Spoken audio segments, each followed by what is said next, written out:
This episode of News Dump is brought to you by Upstart. The best films of... Yeah, my hair's gone. I was actually going to put my hair up, but it's going through a bit of trauma right now from being so long. So put the hat back on. Yeah. This guy's a fucking cop. Look at him. I know. I was pretty depressed for a while. But look, everyone on Instagram was very nice. I did a little, of course they were. They're pretty nice for the most part. So I'm feeling okay about it. Anyways, the best films of the year have been crowned. The worst films of the years have been exposed, and an 80-year-old masterpiece has been dethroned by an adorable, wholesome bear. Take that, Orson Welles. It was a busy week for the industry, alongside some awkward moments, but let's jump into the fun stuff first. The Worst Movies of the Year Awards, aka the Razzies, were handed out last weekend during the Golden Raspberry Awards 40th anniversary, which, I'll be honest, I had no idea the Razzies had been around for that long. Oh yeah, it's an institution. So yeah, it was obviously an odd year for movies, good and bad. Last year, for obvious reasons, the coronavirus. So there wasn't an overabundance of competition, whether we're talking the Oscars or the Razzies. A lot of films were constantly being shuffled to new release dates. Some were pushed back well over a year. Some were thrown straight onto streaming services. Regardless, here are your big winners of Worst of the Year from the Razzies. Worst prequel, remake, ripoff, or sequel went to Dolittle, starring Robert Downey Jr., which feels like it came out a decade ago at this point. Yeah. I vaguely remember That came out in 2020? Yeah, January 2020. I vaguely remember seeing posters for this. And I remember hearing it was real bad, but... Seems like a lifetime ago. Seems like a long time ago. This is a big win for Dolittle because it was up against some serious contenders in this category, including Wonder Woman 1984, which definitely would have been my pick. Still haven't seen it. That's the thing, is like the Wonder Woman was, despite how terrible it was, a big movie because people wanted to see it because the first one was good. Mm-hmm. Dolittle, of course that's going to suck. Yeah. It's Robert Downey Jr. talking to animals. What if it was good? What if, I guess. But the hopes were actually high for Wonder Woman. Yeah. And it was terrible. So I feel like it deserves it more, but look, I'm not the award picker over at the Razzies, so I don't know. Worst on-screen combo went to Rudy Giuliani and his pants zipper in the Borat sequel. Again, we know the safety of those involved was of utmost importance, but we really wish that these scenes would have been allowed to play out fully, because Giuliani was able to play it off as something more innocent, despite looking really creepy anyway. Yeah. So, yeah. I don't know. All the lead up to this specifically was like, he's going to pull his dick out and full on crank it. And we all saw it on camera, but it's like, no, plausible deniability. He could have been just adjusting. He did lay down, I don't know. It wasn't a certain time to be tucking in your shirt, a very particular time, but anyway, either way. To celebrate being the recipient of this award, Giuliani had his New York apartment searched by the FBI later in the week, where they seized phones and computers along with a bunch of other things. This wasn't related to the hog cranking incident from the film, but it is related to his dealings with Ukraine. So, there you go. The man he's got his finger in a lot of pies. And those pies are getting hot. Worst supporting actress went to Maddie Ziegler for the film Music, which was directed by Sia. I had no idea that this movie existed, but come to find out, it was riddled with controversy because Ziegler was playing the role of an autistic person, and another character in the film was described as being a racial stereotype, so not really getting off on the right foot here with this movie in the first place. This was Sia's movie, and it's a musical about an autistic child. And she announced it. She's like, I'm working with the organization Autism Speaks on this project. And then a bunch of real autistic people on the internet were like, no, don't do that. Autism Speaks is like basically a hate group whose entire purpose is like curing autism and like treating it like a disease. And I don't know. The controversy started immediately. And then when the actual movie came out, people were like, yeah, no, it's... and the movie's bad. Yeah. Anyways, worst supporting actor went to Rudy Giuliani as himself in Borat 2. I don't know. Honestly, the man deserves an Oscar for his performance in the stolen election press conferences that were held after the release of this movie. But he's going to have to settle for a few Razzies instead. Yeah. We will never forget Leaky Giuliani. The performance of a lifetime. Sia's movie, by the way, it cleaned up in a few other categories. So it must have been really terrible. Music won Sia the Worst Director Award and nabbed Kate Hudson the award for Worst Actress. And I was curious, so I had to look this up on Rotten Tomatoes and see what was going on here. It has an 8% from certified critics and only a 13% from the audience, which is usually almost twice as good as the critics, though. But the audience is usually like pretty. Audiences, they love anything. Oh, movie. Yeah. I pressed play and it showed me pictures that were moving. So at 30, you would assume that like at the very least, like Sia's musical fan base would be like, no, we're not going to let our queen go down like this. Time to get some good ratings. I don't know if she has much of a fan base anymore. Yeah, apparently which is terrible because she's a great singer, very talented musically. But yeah, this film of all films to make as your debut as a filmmaker really blew up in her fucking face. We live in a world where Fred Durst is a more prominent director than Sia. Yeah, it's weird. Anyways, 13% from the audience is abnormally bad. 8% from critics, real bad. It was hated pretty unanimously. Here's some quick reviews. A completely misguided mess. It's pitiful stuff. How nobody involved in this doomed fiasco simply said no at any or every stage is baffling. Fortunately, you can. 4 years ago, a musical genius shot a stinker. That she's promoting it so aggressively now suggests that she can't see or smell what's right under her nose. So, wow. I kind of want to see it now, but I have also, I learned my lesson with Cats. Sometimes movies aren't always so bad that they're good. They're just bad. Yeah, this one seems it's more like misguided and in poor taste, like the that Jerry Lewis movie, The Day the Clown Cried, which has never seen the light of day. And I hope in my lifetime I get to watch that fucking movie. It's a comedy about a clown at a concentration camp during the Holocaust. Disney going to release that out of the vault any day now. Yeah, I hope so. Yeah. Moving on now, though, there was another sweep right at the end for the last two categories, and it's from an unlikely source who we never thought we'd see winning a Razzie Award, despite how absolutely deserved it is right now. Mm-hmm. My Pillow CEO Mike Lindell took home the Worst Actor category for his portrayal of himself in his documentary about voter fraud, Absolute Proof. That film also took home the most coveted prize of all, as Absolute Proof won Worst Picture, beating out 365 Days, Fantasy Island, and the previously mentioned Dolittle and Music. So that's saying a lot. I don't know what 365 Days or Fantasy Island even are. Is it a remake of the show? Probably. Never even heard of it.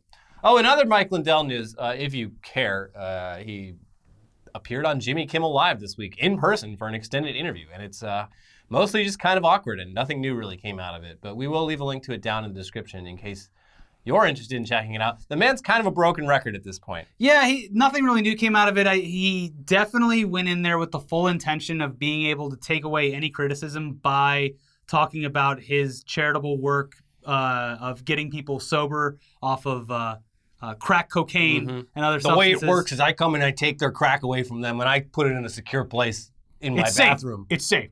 I make sure no one else gets to touch that crack except me. But yeah, it was basically just the two of them talking over each other because they just keep trying to correct each other about things that are being said. And then an actual real good impression, but probably not the right situation, but a real good impersonator of Mike Lindell came out at the end of the interview. And it's like, I don't feel bad for Mike Lindell, but like, I don't know. It's just strange. Anyways, over on the Oscars, though, I mean, I got to say, I was absolutely not interested in watching the Oscars this year, and I was basically disconnected from a lot of the nominees, which is odd for me because usually by the time the nominations are announced, I've seen a good amount of the movies, and then I try to watch whatever I haven't by the time the show airs. Yeah, I batted pretty much 0 for 0 on this year's nominees. So I didn't even watch the ceremony. Yeah, neither did I. Traditionally, the nominees for Best Picture, they aren't always the most lighthearted films, and they're usually dramatic and emotional, which is totally fine.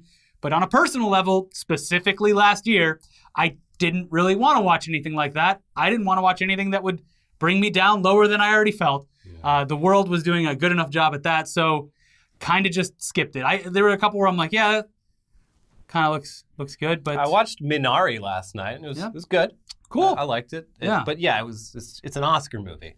It's supposed to like make you feel sad and emotional and shit, and it's like, okay, did it. I probably won't. It's not gonna leave a lasting impression in my mind at all. Yeah. But it's a good movie. Anyway, we also typically try to watch the ceremony, but yeah, no interest this year. No. And apparently we're not alone in that sentiment because the Oscars had their absolute worst ratings ever in history, down nearly 60% in viewership compared to last year when the show had already been experiencing a downturn. Mm-hmm. Describing the drop-off in viewership as drastic is almost putting it lightly. Let's take a look at just the last few years. So 2014 had 43.7 million viewers. But by 2017, that number had dropped by 10 million to 32.9 million viewers. Mm-hmm. The show dropped below 30 million in 2018 and 2019. And by 2020, it had dropped another 10 million down to 23.6 million viewers. Pretty crazy, right? Yeah. Well, this year's Oscars, less than 10 million people watched it, which is, it seems insanely low, but I don't know. It's a weird year. But yeah, going from 43 or 41 million to 9.8 million in a couple of years is catastrophic. Not great. Also, I don't know why they did this, but they held the ceremony at Union Station, a functioning train station, which anyone who was trying to use that to travel was nuts. Severely inconvenienced by this. Yeah, it was like, what was it, like a show or a movie last year that they were like, everything was closed down. They're like, but we're shooting like here. The She's All That remake or something. And it was like, first of all, this is like a massive hub for transportation. Huge transport hub. Second of all, it was at the time, I believe, a pretty big COVID testing site. Yeah. So like anyone who had schedules for COVID testing that day couldn't get them that day. And if you're going to get it at Union Station, you are going out of your way and don't have a car probably. Yeah. So that appointment was probably pretty vital. It would have been cool, like, instead of shooting it at a functioning train station that, Southern California relies on, they should have rented out the Cinerama Dome at the ArcLight, a business that probably could have used the money. Or keep doing it at the theater that they always do it because... Yeah. Or any theater in LA that has been closed for an entire year. I don't understand. Yeah, but the one, like, I know things are getting back to normal now, but the one that they usually do it at, is it Dolby now? It's not Kodak anymore. Yeah. It's like downstairs is like a Hard Rock Cafe or something. It's like, look, they're fine with it. Yeah. Anyway, as for the winners, here's some of the bigger categories from the night. Tenet won for Best Visual Effects. Woo! Making the film not a total loss for Christopher Nolan and Warner. Yeah. Mank won for cinematography and production design. Original screenplay went to Promising Young Woman. Best documentary went to My Octopus Teacher. Which I heard is an absolute joy. It is on my list of things to watch. I just haven't gotten around to it. How can an octopus teach anyone anything? Well, I guess we gotta watch to find out. Yeah. Nomadland took home a bunch of the awards, including Best Actress for Frances McDormand, Best Director for Chloe Zhao, and the Oscar for Best Picture. Yeah.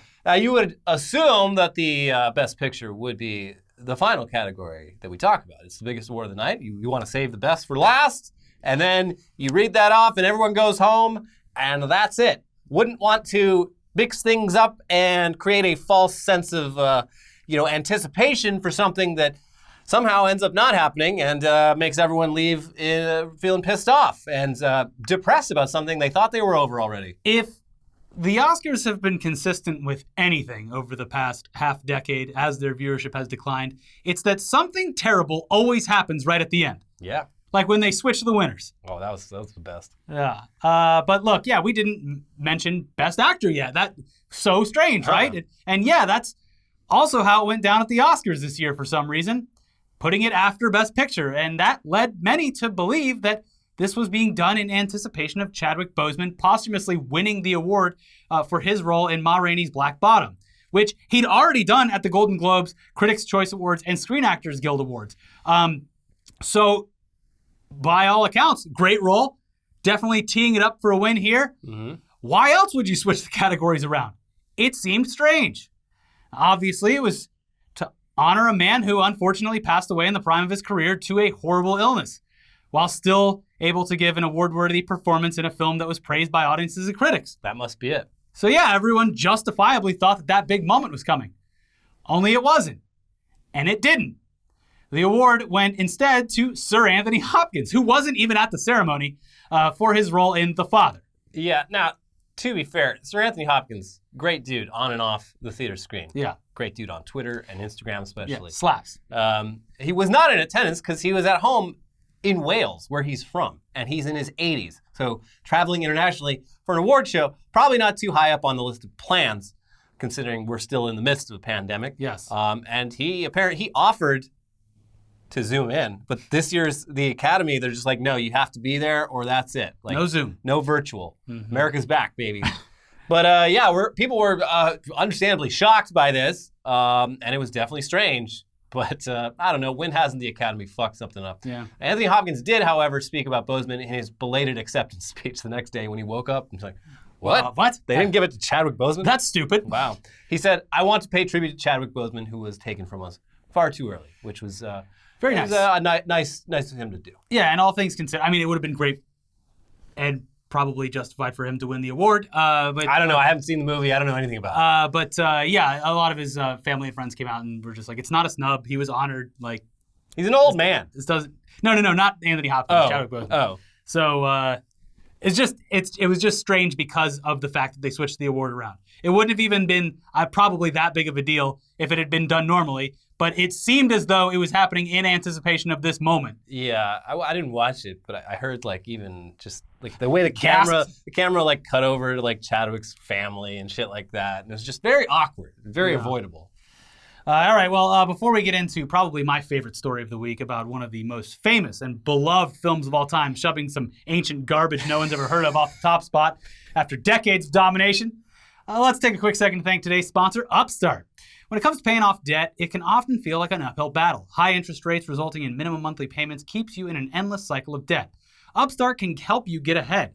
Upstart is the fast and easy way to pay off your debt with a personal loan all online. Whether it's paying off credit cards, consolidating high-interest debt, or funding personal expenses, over 500,000 people have used Upstart to get a simple, fixed monthly payment. Unlike other lenders, Upstart looks at more than just your credit score, like your income and employment history. This means they can offer smarter rates with trusted partners. With a 5-minute online rate check, you can see your rate upfront for loans between $1,000 to $50,000. You can receive funds as fast as one business day after accepting your loan. Find out how Upstart can lower your monthly payments today when you go to upstart.com/newsdump. That is upstart.com/newsdump. Don't forget to use our URL to let them know that we sent you. Loan amounts will be determined based on your credit, income, and certain other information provided in your loan application. Go to upstart.com/newsdump. Oh, wow. All right, back into the news. Elliot, have you seen the movie yet? I know you talk about it frequently. No, neither of them. All right.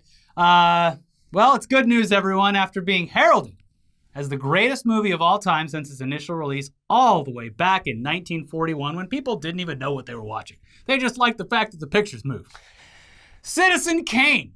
It has remained on top of the list of many critics, but it's also sat comfortably at the top of the Rotten Tomatoes 100% fresh list because every single review for this film was positive. Was it that Lights Camera Jackson kid? I don't know. I didn't really care for it. Boring. His voice has probably changed by now. Yeah, he's like an adult now. Yeah, but yeah, everything was positive for old Citizen Kane until this year. Citizen Kane has been dethroned, disgraced, and dumped in favor of the new king of cinema. You know it. You love it.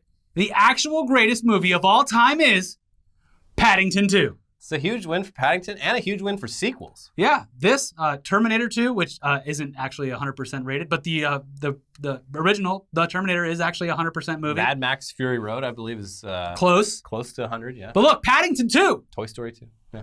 That's right. I wasn't blowing smoke up your asses. This movie is actually the best movie I've ever seen. Objectively. Yeah, everyone agrees. That marmalade-loving, cheerful, lovable, friendly, perfect bear has finally been given the credit that he deserves, and we love him for it, don't we, folks? Now, okay, to be fair, there are a few other 100% fresh films, I mentioned it a second ago, that remain in that top spot alongside Paddington 2. Cool Hand Luke, the original Terminator, Man on Wire, Pinocchio, Singing in the Rain, and even Toy Story. Okay. But, Elliot, when it comes down to the amount of critic reviews used to calculate that score, Paddington 2 destroys the rest, as its 100% perfect score is from a whopping 244 reviews. That's a lot. All positive. Wow. Objectively the best movie. Not a single dissenting voice. No. Toy Story has 100%, sure, but only from 90 reviews. Oh, yeah, what about the other? So basic. The other 150 people? They might have hated it. Exactly. We need to check on all those reviewers. Exactly. Paddington 2, though, not a damn thing anyone could say. Maybe I'll watch it now that it's considered The greatest film of And all look, time. a great thing for sequels, a great thing for Hugh Grant. Oh, he's in it? Yes. Is he the bear? No! They say he's the villain. Who plays the bear? He's the villain-ish. Because everyone learns their lesson at the end, and, we don't hold it against them. Okay. Anyways, the actual reasoning behind this is so ridiculous. The real story here is Citizen Kane, it lost its 100% rating after 80 years for a hilarious reason. Yeah. So sometime earlier this year, much like someone digging up an old tweet and saying, "This you?" Yeah. Someone at Rotten Tomatoes, someone with some very chaotic energy, decided to add an 80-year-old negative review to the film's page. Citizen Kane fails to impress critic as greatest ever filmed. This is a review from 1941, the same year it came out, a contemporary review. Yeah, hey Citizen Kane, this you? This you? Originally published in the Chicago Daily Tribune on May 7th, 1941. This scathing review from critic May Tinney said the following, among other things. You've heard a lot about this picture, and I see by the ads that some experts think it the greatest movie ever made. I don't. It's interesting. It's different. In fact, it's bizarre enough to become a museum piece. But it sacrifices simplicity to eccentricity, robs it of distinction and general entertainment, see? That's how everyone talked back then. Anyways, time to go die fighting the Nazis. Bye. I'm going to go rub some uranium all over my face. They said it'll clear up my skin. That critic's name, by the way, Matinee or Matinee. Oh my God. It's a fake name. That Disqualify this review. No. Pull it from the legend. This was apparently a thing that happened back then. It was a fake name that would be added to a real review from a real critic who wanted to hide their identity for whatever reason. Maybe they were scared of bashing this movie and getting nasty letters like modern critics who critique anything made by Zack Snyder. Oh, wow. Yeah. Wait, if Matinee ever saw the YouTube comment section, they would willingly go to war. Send me away, far away from this place. Well, yeah, did Orson Welles have like a fan army? He probably did. Mr. Welles, another entire turkey for you, sir? Yes. And also, I mean, he is a genius. That's the thing. Like Citizen Kane, yeah, it might seem a little boring to you today, but like so many of the like tropes and techniques in it were like used for the very first time, and like to the point where it's almost impossible to appreciate it fully watching it today because so much of what you're seeing in it feels almost like overused tropes, but you're thinking about it in reverse. Like it started with Citizen Kane, and everyone else started using it. Anyway, boring. Yeah, understandable. No, yeah, it's look. I'll be completely honest. I have tried watching this movie. It's not even that long. Yeah, but I still don't know. What's a newspaper? A piece of paper with the news on it? Why don't you just go on Twitter? Look, we don't know who wrote the review because it was under a surname, Matinee. But apparently, look, it doesn't disqualify because a lot of critics back then used it. And dare I say, once they find out about this, they're going to be doing it again. Yeah. What we do know is that whoever wrote the review, they're long dead. So the 1940s version of Marvel has no idea who to send the checks to. But let's move on to some other random entertainment news from this past week. We all unanimously loved Mortal Kombat, right? No. Some call it the Citizen Kane of our time. But it was definitely missing one key player that would have nudged the film from its amazing, remarkable 54% rating all the way up to 100. Paddington Bear? No. Well, yeah, that would have been great. A playable character. Paddington for MK11. Yes. Come on, he knocks their head off and then scoops the blood off. Scoops and the marmalade out of their brain. Marmalade, yeah. By the way, spoilers if you haven't seen it, but it's been a week, and also, who cares? It's a Mortal Kombat movie. Yeah. It was missing Johnny Cage. Yeah, very conspicuously. So Johnny Cage is teased at the end of the film, basically alluding to the fact that he will appear in the sequel if and when that comes into existence. But who would play Johnny Cage in this new Mortal Kombat universe? Well, apparently Ryan Reynolds thinks he'd be a good fit because after the release of the film, he did some tweeting about his cell phone provider that he owns, Mint Mobile. Apparently Ryan Reynolds actually at least partially owns a mobile network. Yes. He owns a gin company. The man is a renaissance He's man. diversified.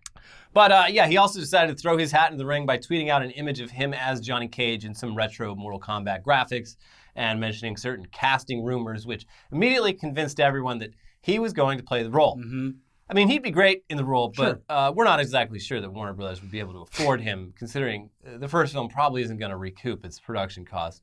Still, in a dream world, this is great, and stranger things have happened, so whatever. I think they should cast Nicolas Cage as Johnny Cage. That's what we were saying. I forget what episode it was, but I think that would be the perfect fit because he has as long as they got like the timeline right and it was like an aging Johnny Cage or whatever, which would be perfect. He has the most chaotic energy. Yeah, and he'd be great for a movie like this.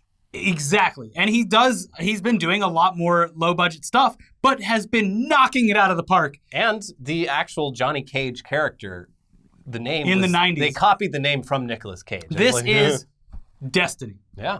So look, Ryan Reynolds, fine, whatever. And he has done smaller roles and taken less money to do passion projects. Deadpool, he, didn't take a lot of money for it because it was a passion project. Although I think he made that money back on the back end, probably, in a lot of it. But look, Nicolas Cage it is. We're saying it now. We're sticking with it. Warner, call us. Anyways, remember Moviepass? Mm-hmm. Well, what if there was a Moviepass for a video game? Whoa! Actually, there's multiple examples of this already, you say? Including one literally called Game Pass? Yeah, you're right. Oh, okay. Well, either way, one of the co-founders of Moviepass is betting big on gaming with an idea that I guess could work. Yeah. But will also rub a lot of traditional gamers the wrong way.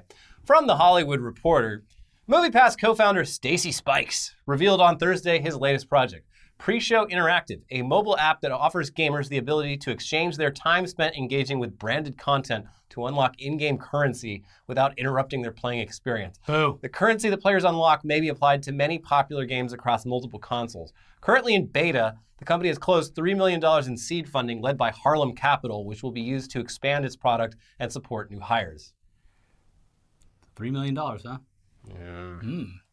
Well, I mean, it sounds like kind of the same concept as that, like Google Opinion Rewards, which is it's an app from Google. Yeah. You earn money by answering questions about your spending habits. 5 cents per ad. Yeah, exactly. It's not much. But yeah, it's like, hey, have you seen an ad pop up for this, or how were the results on this?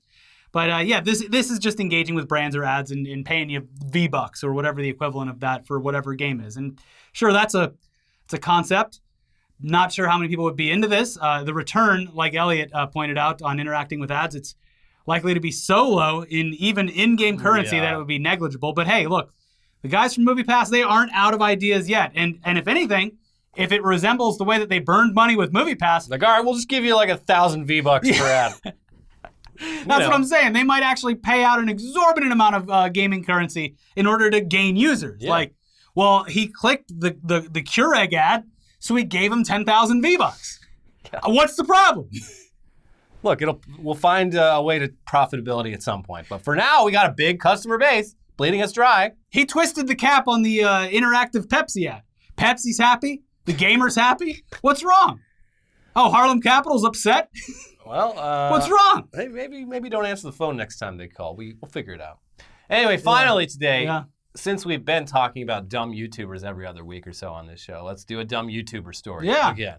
So 2 YouTubers, one of whom apparently had 3.4 million subscribers, are facing deportation from the Indonesian island of Bali for doing a little prank video where instead of just being normal and wearing a fucking mask, especially on vacation in a different country, a foreign country where you maybe don't want to be on the bad side of the law, instead of doing that, they painted masks onto their faces, but like realistically, so they could enter a store after being told to leave for coming in maskless. Yeah. From CNN, Josh Paler-Lynn and Leia C have reportedly had their passports seized by the local government and risk being forced to leave Indonesia as a result of the video. In the clip, C attempts to enter a grocery store only to be turned away because she isn't wearing a mask. Lynn then paints a fake mask on her face and she is able to go into the shop. It continues, they will be examined together with immigration to take the decision on whether or not to deport them. Iputu Surya Dharma, a spokesperson from the regional office for the Ministry of Law and Human Rights in Bali, confirmed to the local media. Lynn has since removed the video from his YouTube channel. On April 24th, he uploaded a video on his Instagram where he, C, and their attorney apologized for the son. The video is subtitled in English and Indonesian, quote, "The intention to make this video was not at all to disrespect or invite everyone to not wear masks," Lynn says. "I make this video to entertain people because I am a content creator and it is my job to entertain people." Later he adds, "We promise not to do it again." Oh, God. Yeah, and Bali's one of those places that a lot of people just like uprooted and moved to do the cool like work from home from a foreign country where like basically American money means you can employ the locals as indentured servants, and it's also there's a lot of problematic aspects about it. It's also a like romanticized location for I want to say hippies, but whatever the modern term for hippies is, finding themselves because of that book Eat, Pray, Love. Oh, yeah. But yeah, it's like it's obviously stupid, but I have seen, now that I have gone back out into the world a couple times, no shortage of people who think it's extremely funny that they got their faces printed onto masks. And every time I see it, I'm just like, look, I'm happy you're wearing your masks. Yeah. But at first glance, you look like an idiot. And also, I think it's funny. I don't know. We're torn on this one, Elliot. Who cares? Much like Mortal Kombat. Who cares? At least they're wearing the mask. I agree, at least with that much of it. Anyways, that's it for News Dump this week. Be sure to watch the newest Tech News Day video, as well as our video about Biden's quote-unquote meat ban. It's taking away your meats. And stay tuned for some Weekly Weird News, which I don't know if we're going to include it or not, but Matt Gaetz seems to be rightfully fucking screwed. Oh, that's definitely going in the episode, for sure. I withheld it from this episode on the basis of lots of information could come out between now and Weekly Weird News. It's fucking wild. It's insane. Get ready for a fun one. Yeah, we're definitely going to have to turn the AC on for that one, too, because I am... Summer's here, baby. Summer's here. I am fucking dripping. Part of the reason I cut my hair. Anyways, the videos are over here. Tech News Day. Biden beating that meat. We'll see you guys soon. Bye.